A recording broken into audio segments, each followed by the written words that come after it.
என்னுடைய ஒப்பீனியன்ல தாவேகா அதிமுக கூட்டணிக்கு தான் வரணும், வந்துதான் ஆகணும், அதுதான் அவங்க நல்லதுன்னு சொன்னோம். அதை நோக்கி தான் இந்த நகர்வுகள் நகர்ந்திருக்கு. ஆனா காங்கிரஸ் கட்சியுடைய மூத்த முன்னாள் தலைவர் ராகுல் காந்தியுடைய அஜெண்டாஸ், அதாவது அவர் வந்து ஓட்சோரி நடத்தினாரு, எஸ்ஐஆருக்கு எதிர்ப்பா பிரச்சாரம் பண்ணாரு.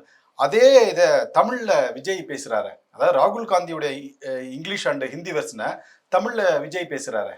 விஜய் எப்ப சொந்தமா பேசியிருக்காரு நீங்க சொல்லுங்க. ஒரு விஷயம் அவர் சொல்றது, அவர் வந்து என்ன ஒரு நிலைப்பாடு எடுக்கிறாருன்னே தெரியல. காங்கிரஸை நோக்கி போனோன்ற மாதிரி பேச்சுகள் அவங்க தான் பரவ விட்டாங்க. இன்னைக்கு காங்கிரஸோட சேர்ந்து யாருக்கு என்ன லாபம்? சரி, விஜயே காங்கிரஸ் சேர ஆசைப்படுறாரு வைங்க, காங்கிரஸ் சேருமா?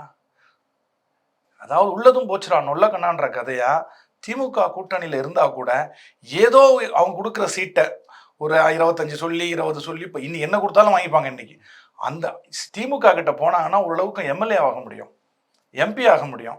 விஜய் கிட்ட போனால் என்ன ஆக முடியும்? சீட்டு வேணுமா எம்எல்ஏ வேணுமான்னு கேட்பாங்க. காங்கிரஸ் அந்த அளவுக்கு முட்டாள் கட்சி கிடையாது.